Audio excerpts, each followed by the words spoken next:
എന്താടാ ഇത്? നിന്നെ ഇന്ന് വിടത്തില്ല മോനെ. കൈ കടിക്കാൻ ആരെങ്കിലും കടിച്ചോണ്ടിരിക്കുമല്ലോ മനുഷ്യ നൊണാള് പറഞ്ഞ് കേൾപ്പിച്ച് വേണ്ട അച്ഛമ്മ പറ്റിയാൻ വേണ്ടി നോക്കിയാലാടാ. പോടാ പിന്നെ അങ്ങനെ നീ നോണ പറഞ്ഞ് കേൾപ്പിച്ചിട്ട് നീ സിനിമയിൽ ഇപ്പൊ അഭിനയിക്കണ്ട. നീ അലമ്പാക്കാതെ ഷൂട്ടിംഗ് കൊടുത്താലേ 5 ലക്ഷം രൂപ കിട്ടുമെന്ന്. ഷൂട്ടിങ്ങിന് കൊടുക്കണ്ട. 5 ലക്ഷം രൂപ കിട്ടുമെന്ന്. 5 ലക്ഷം രൂപ? ഓ എടാ അത് മിനിമം. നീ അലമ്പാക്കാന്ന് നമുക്ക് വീതം വെച്ചെടുക്കാന്ന്. പിന്നെ നേരത്തെ പറയാത്തത് ഫ്രീ ആയിരിക്കും. ഞാൻ വിചാരിച്ചു വല്ല നക്കാപ്പിച്ചു വല്ലോ ആയിരിക്കും. കാശിന്റെ കാര്യം കേട്ടാ അപ്പോഴേ മൂക്കും കുത്തി വീഴും മരുമോനെന്ന് എനിക്ക് അപ്പോഴേ അറിയായിരുന്നു. അയ്യോ പൈസ തീരെ ഇഷ്ടമില്ലാത്തൊരു മനുഷ്യൻ. എന്നെ കൊണ്ട് കൂടുതൽ കഥകളൊന്നും പറയിപ്പിക്കല്ലേ. എന്ത് കഥയാടാ പറയാ? കഥകളൊക്കെ പറയാൻ ഒരുപാടുണ്ട് കഥകൾ. അതൊക്കെ ഉണ്ട്. പിന്നെ കഥ ഞാൻ പറയും. പിന്നെന്ത്? എന്റെ ഋഷികേശ നിങ്ങൾ സമാധാനപ്പെട്. നല്ലൊരു കാര്യം നടക്കാൻ പോലും വെറുതെ വഴക്കുണ്ടാക്കല്ലേ. അല്ല കുഞ്ഞുണ്ണി, എന്റെ തലവട്ടം കണ്ടപ്പോ അപ്പൊ തുടങ്ങിയതായി ഇവന്റെ ഈ സോക്കാട് ഒരുമാതിരി അർത്ഥം വെച്ചുള്ള സംസാരം. അർത്ഥം വെച്ചെന്നുള്ളതല്ല, ഉള്ളത് തന്നെ അല്ല. അർത്ഥം വെച്ചുള്ള സംസാരം തന്നെ നീ എപ്പോഴും പറഞ്ഞോണ്ടിരിക്കുന്നത്. ഞാനാണെങ്കിൽ കഥ പറയടാ. ഞാൻ പറഞ്ഞു ആളിരിക്കണം. മൂന്നാറ് പോയ സമയത്തെ എന്റെ പൈസക്ക് 2 കിലോയുടെ 4 ഓവർ പാൽപ്പൊടി വീട്ടിൽ കൊണ്ടുപോയി കലക്കി കുടിച്ചായിരുന്നു. ഞാൻ പറഞ്ഞു കേട്ടോ, മൂന്നാറിന് പോയപ്പോ ഇവന്റെ പൈസക്ക് ഞാൻ പാൽപ്പൊടി വാങ്ങി വീട്ടിൽ കൊണ്ടുപോയി കുടിച്ചെന്ന്. അനാവശ്യം പറഞ്ഞോണ്ടല്ലോ എന്റെ ആരോഗ്യം ഞാൻ നോക്കത്തില്ല. അടിച്ചതിന്റെ അണപ്പല്ലി ഞാൻ വായിലിട്ട് ഞാൻ പറഞ്ഞേക്കാം. അത് ഞാൻ വിശ്വസിച്ചു.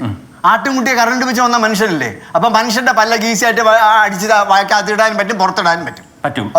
ഞാൻ ലൈറ്റ് വലിച്ച വയറിൽ ആട് വന്ന് കയറി ചത്ത്. അത് ഞാൻ അന്ന് തന്നെ എല്ലാരോടും പറഞ്ഞത്. നീ നിന്റെ പണി നോക്കും. ലൈറ്റ് ഇടാൻ വലിച്ച വയറ് മേളിൽ കൂടെയാണ് വലിക്കണത്, അല്ല താഴെ കൂടെ അല്ല വലിക്കും. ഞാൻ ചിലപ്പോ താഴെ കൂടെ വലിക്കും, ചിലപ്പോ മേളിൽ കൂടെയും വലിക്കും. എനിക്കൊന്നുമില്ല. ഇതെന്താ ഇവിടെ നടക്കുന്നത്? മോളെ ഇവൻ പറഞ്ഞു കേട്ടോ, മൂന്നാറിൽ പോയപ്പോ ഇവന്റെ പൈസക്ക് ഞാൻ പാൽപ്പൊടി വാങ്ങിച്ച് വീട്ടിൽ കൊണ്ടുപോയി കുച്ചെന്ന്. ദൈവത്തോടെ വൃത്തിയോട് കാണിക്കരുത് കേട്ടോ. ഞാനല്ല, നിന്റെ അച്ഛനാണ് കൂടി ചൊറിയാൻ വന്നത്. ഞാൻ പൈസ ഉണ്ടാ മൂക്കും കുത്തി വീഴുന്നു. നിങ്ങളൊരു മര്യാദ ഇല്ലാത്തവനാന്ന് എനിക്കറിയായിരുന്നു. പക്ഷെ ഇത്ര ഞാൻ പ്രതീക്ഷിച്ചില്ല. വാച്ചാ, ഇനി ആ ഷൂട്ടിങ്ങിന്റെ കാര്യം അങ്ങ് മറന്നേക്ക്. അയ്യോ ഋഷികേശ പൈസ ഇനി ആ പൈസ അങ്ങനെ വീതിക്കുന്നില്ല. സ്വന്തം വളിയനെ മര്യാദക്ക് നിർത്തണമായിരുന്നു. 5 ലക്ഷം രൂപ സമാധാനായില്ല. ഞങ്ങള് കുങ്കിള് 1.25 ലക്ഷം രൂപ പിരിച്ചെടുക്കായിരുന്നു. പിരിച്ചെടുക്കും. ചെന്ന് കയറി കൊടുത്താ മതി. അല്ല സന്മാനാവാൻ നടക്കണത്. സാധനങ്ങളെല്ലാം എടുത്തു വെച്ചാ. എന്തിന്? അച്ഛന് ഇനി മതിയായില്ലേ? എന്തിനാ ഇവിടെ ഇങ്ങനെ നാളെ നിൽക്കുന്നത്? നമുക്ക് വീട്ടിൽ പോവാം, ഞാനും വരാം. അയ്യേ മരുമോൻ ദേഷ്യപ്പെട്ടാനോടി. അത് ഞാൻ എപ്പോഴേ പറഞ്ഞു. അവൻ ചുമ്മാ ദേഷ്യം വരുമ്പോ പ്രാന്തോരെന്ന് പറയുന്നതിന് എനിക്കിവിടെ ഒന്ന് കൊതി തീർന്നില്ല മോളെ. അച്ഛൻ ഇതൊക്കെ കേട്ടോണ്ട് ഇവിടെ നിൽക്കാൻ പറ്റുമായിരിക്കും, പക്ഷെ എന്നെ കൊണ്ട് പറ്റത്തില്ല. നാത്തോ ഞങ്ങൾ പോവടി. മനുഷ്യനെ സഹിക്കുന്നതിന് ഒരു പരിധിയുണ്ട്. നിന്റെ ചേട്ടൻ ഞാൻ പാൽപ്പൊടി കേട്ടെന്ന് പറഞ്ഞു. അയ്യോ അതെന്ത് ചേട്ടാ അങ്ങനെ പറഞ്ഞേ? ആർക്കറിയാം? ഇനി അങ്കിൾ അറിയാതെ അങ്ങനെ ബാഗിലോട്ട് എടുത്ത് വെച്ച് കാണാം. അതിനെക്കുറിച്ച് ഇനി ഇവിടെ ആരും സംസാരിക്കൊന്നും വേണ്ട. എന്തൊക്കെ ആയാലും ഒരു മനുഷ്യനെ ആക്ഷേപിക്കുന്നതിന് ഒരു പരിധിയില്ലേ?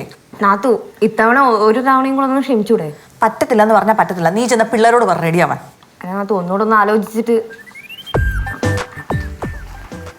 അങ്ങളെ ആ സിനിമാക്കാരൻ നമ്പർ തന്നിട്ട് പോകാം. എടാ പോടാ അവിടുന്ന്. നീ ഒറ്റ എടുത്ത കാരണമാണ് ഇവിടെ ഇത്രയും പ്രശ്നം ഉണ്ടായത്. ഞാൻ തോന്നിയത് പിന്നെ നീ അല്ല രാവിലെ ഓരോന്ന് പറഞ്ഞ് എന്നെ കളിയാക്കിയത്. അതല്ല എന്നെ മൂഡ് ചേഞ്ച് ആയി ഞാൻ ഓരോന്ന് പറഞ്ഞു വിടുന്നു. മൂഡ് ചേഞ്ച് നിങ്ങൾ എന്ത് തോന്നിയ ദിവസം പറയും. അങ്ങനെ പറയും. മാമ ഒന്ന് ക്ഷമിച്ചാലോ മാമ. ഞാൻ അപ്പോഴത്തെ ഇതില് അത് മാമ എല്ലാം മറന്നേരെ. അല്ല പിന്നെ എന്താന്ന് പറയാൻ, നമുക്കിതൊക്കെ നമ്മളെല്ലാം കണ്ടും കേട്ടോണ്ടിരിക്കണ കാര്യങ്ങൾ തന്നെ. അച്ഛൻ ക്ഷമിച്ചാലും ഞാൻ ക്ഷമിക്കാൻ ഉദ്ദേശിച്ചിട്ടില്ല. ഞാൻ എന്റെ വീട്ടിൽ പോവാം. ചേട്ടത്തി അപ്പൊ നമ്മുടെ പെയിന്റിങ് കച്ചവടം. എടാ പോടാ അവിടുന്ന്. അവൻ എന്റെ ഇടയിൽ പെയിന്റിങ് കച്ചവടം കൊണ്ട് വന്നേക്കണം. ചേട്ടൻ ഇത് എന്തിനാ കേടാ ചേട്ടാ? ഒരു വിധം എല്ലാം സെറ്റായി കൊണ്ട് വന്നതാ. അത് തന്നെ. ഇങ്ങനെ പെയിന്റിങ്ങും പറ്റൂല, ഷൂട്ടിങ്ങും പറ്റൂല, റോളും പോയെന്ന് വെച്ചാൽ ഇങ്ങനെ കൊണ്ട് വലിയ ശല്യം തന്നെയല്ല. എടാ ഞാൻ തോന്നിയതെടാ. ഞാൻ മാപ്പ് പറഞ്ഞ നീ പിന്നെ വേറെ നമ്മളാരും കേട്ടില്ലല്ലോ. മാപ്പ് പറഞ്ഞു. നീ കേക്കണ്ട പോ. നാത്തു പോണ്ട. നാത്തു വേണ്ട മോളെ, ഞങ്ങള് പോണു. മാമ അന്ന് മാമ മൂന്നാറ് വെച്ച് പാൽപ്പൊടി എടുത്തെന്ന് പറഞ്ഞില്ലേ, അത് ഇവനാണ്. എന്റെ പൊന്നെ നുണറി നോക്കിയാണ് ചേട്ടാ. ചുമ്മാ അനാവശ്യം പറയരുത് ചേട്ടാ. എടാ പോടാ. നീ അല്ലടാ പറഞ്ഞ എന്റെ അടുത്ത്. ഞാനിപ്പോ പറഞ്ഞു. നീ എന്നാ പറഞ്ഞത്? ഒരു സെക്കൻഡ് ഒന്ന് നിർത്തുവോ? നാത്തു ഞാൻ കുറച്ചു മുമ്പ് ഒരു കാര്യം പറഞ്ഞില്ലേ പോണ്ടാന്ന്, അത് ഞാൻ തിരിച്ചെടുത്തു. പോയിക്കോ, 2-3 ദിവസം നിന്നിട്ടൊക്കെ വന്നാൽ മതി. അതായിരിക്കും നല്ലത്. അതാണ് നല്ലത്. ഇല്ലെങ്കിൽ ഞാൻ ഇവനെ ഇടിച്ചു കൊള്ളാണ് നിങ്ങൾ കാണേണ്ടി വരും. മാമ നിങ്ങൾ പോയിട്ട് വാ മാമ. പിള്ളേരെ കൊണ്ട് ഞാൻ കൊന്നോളാം.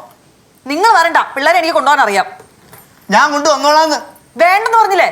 ശിവ നീ പിള്ളേരെ ഒന്ന് അങ്ങോട്ട് ആക്കിരേ. ആ പിള്ളേരെ ഞാൻ കൊണ്ടുവരാം. ഞാൻ നമ്പർ ഒന്ന് വാങ്ങിച്ചു തരുമോ ചേച്ചി? എടാ പോടാ അവിടെ നിന്ന്. ആ വീണ്ടും സിനിമ കാര്യം കൊണ്ട് വരണോ? അച്ഛാ ഞാൻ അവിടെ മുറ്റത്ത് കാണാൻ റെഡിയാവാൻ പറഞ്ഞ് വന്നേരെ. നമ്പർ വേണം? നിനക്ക് കുന്തം തരും. പോണം നമ്പർ ഉടനെ എന്റെ പേര് പറഞ്ഞതിന് എന്റെ പേര് പറഞ്ഞതിന് നിന്റെ പേരാ? എന്റെ പേര് പറഞ്ഞതിനാ എന്റെ പേര് പറഞ്ഞതിനാന്ന് പറഞ്ഞിട്ടു എടുത്ത് അകത്തോട്ട് പൂട്ടിക്കോട്ടോ. ഞാൻ തന്നെ കാണിച്ചു നിനക്ക് എന്താ എന്ത് ഞാൻ അങ്ങോട്ട് പിടിച്ച് മാറ്റി. നീ ബോഡി കൊടുത്തോ അങ്ങോട്ട്.